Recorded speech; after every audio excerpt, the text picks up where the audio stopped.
Okay, three major stories to cover here. The United Kingdom Maritime Trade Operations has said that a commercial ship in the Red Sea was sinking after small boats fired rocket-propelled grenades and attacked the ship using automatic weapons. The UK Maritime Agency said that the incident took place 94 kilometers, which is 51 nautical miles, southwest of the Yemeni port of Hodeidah. Meanwhile, Iran's Press TV is reporting that Israeli jets have bombed Yemen yet again. Elsewhere, Iranian Foreign Minister Sayyid Abbas Araghchi has shamed the international fraternity for its silence on the recent illegal attacks by Israel and the US on Tehran. Now let's look at these three key developments in detail. The United Kingdom Maritime Trade Operations, which is run by the UK's Royal Navy, said that a commercial ship came under a massive armed attack in the Red Sea. Its statement read, and I quote, "The vessel has been engaged by multiple small vessels who have opened fire with small arms and self-propelled grenades. The armed security team have returned fire and situation is ongoing." End quote. Moments later, the UK MTO issued a statement saying that the ship was on fire and sinking, forcing the crew to abandon the vessel and run for safety. Al Jazeera TV later reported that the vessel was identified as the Liberian-flagged, Greek-owned bulk carrier Magic Seas. British maritime security firm Ambrose said in an advisory that the ship was attacked by 4 unmanned surface vehicles, USVs.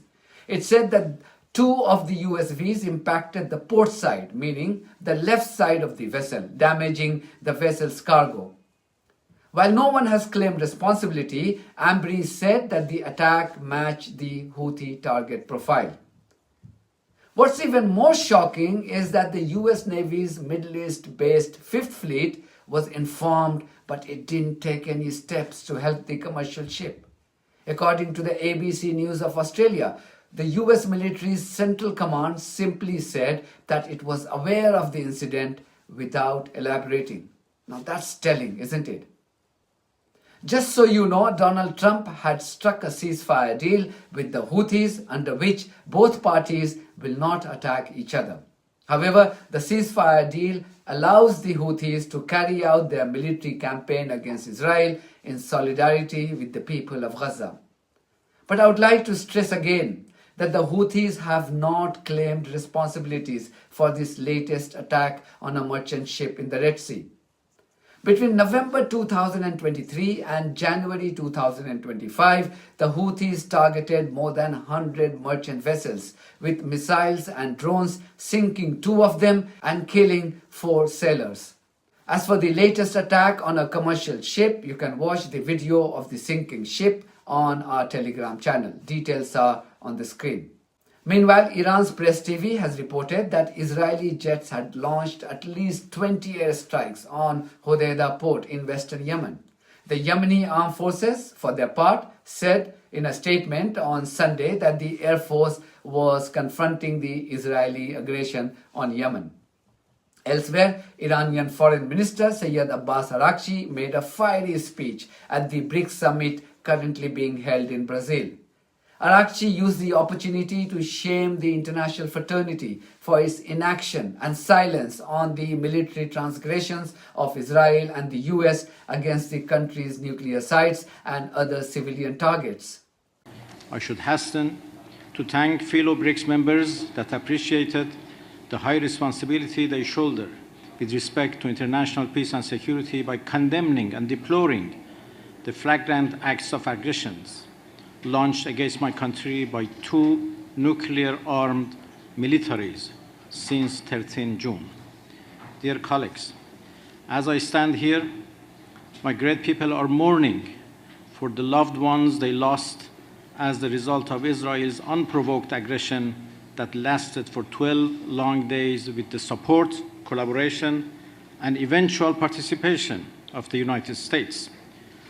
I urge everyone to realize the depth and gravity of the lawless behavior displayed from 13 to 24 June against Iran, as well as the overly dangerous consequences resulting from the Israelis' continuing impunity for its brutal occupation, apartheid, genocide, and warmongering in our region. In early hours of Friday, 13 June, just 2 days before the scheduled sixth round of Iran-US talks on nuclear issue, Israel waged a series of brutal military and terrorist strikes against my country. Residential areas and military bases were targeted. Off-duty commanders and soldiers, as well as a number of university teachers and scientists, were assassinated in cold blood. Ordinary people, including many kids and women, were slaughtered. Our peaceful nuclear facilities, all under the strict IAEA monitoring, were attacked. Our public infrastructure, including a number of fuel production facilities, were exploded. The US's subsequent involvement in this aggression by targeting Iran's peaceful nuclear installations has left no doubt as to the full complicity of the American government in Israel's war of aggression against Iran. Mr. President, the Israeli regime's unlawful attack against Iran was an act of aggression, not only against our residential areas and nuclear facilities, but worse than that, it was a lethal blow to diplomacy and rule of law. What the Israeli regime and subsequently the United States committed were no less than an unprecedented breach of international peace. The fact that the developing non-nuclear weapon state has been attacked by two nuclear-armed regimes with the support of at least two more nuclear-armed states that are also permanent members of United Nations Security Council is only appalling and extremely consequential. No rule of law or logic allows anyone to target the IAEA-monitored peaceful nuclear facilities of another state simply out of a speculation that the facilities may sometimes be used for weaponization. Mr. President, my people stayed steadfast and resolved in defense of our homeland against these blatant acts of aggression, and the aggressors had to cease their criminal attacks following the heroic resistance of our strong armed forces. We will definitely continue to defend with all force against any future aggressions. But this is not over. As long as the Israeli regime's lawless behavior is supported and justified by its backers and apologists, it is a shame that the international community has been unable to do anything meaningful to end the genocide of Palestinians for the past 2 years and stop Israel from occupying Arab lands in its vicinity.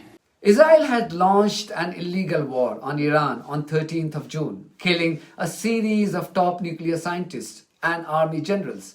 The rogue regime of war criminal Benjamin Netanyahu had also bombed many civilian targets, including hospitals, prisons, and the offices of media outlets.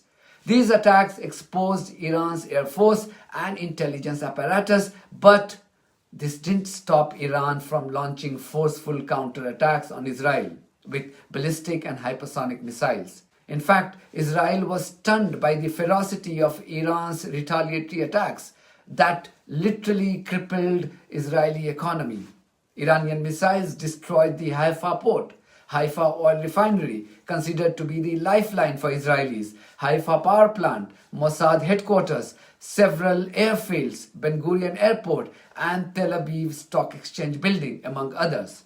This had prompted bloodthirsty terrorist Benjamin Netanyahu to run to Donald Trump, asking him to intervene and reach a ceasefire. Trump had announced the ceasefire deal after Iran fired over a dozen missiles targeting the US airbase in Qatar. So that's the background for you. That's it from me. Thank you very much for your support of our journalism and this news platform on buymeacoffee.com and Patreon. If you do think that our journalism is worth supporting, then you too should consider becoming part of it. Details are there in the description of this video. In the meantime, if you haven't subscribed to my channel, please do so, because that's one of the many ways you can support independent journalism. God bless you all.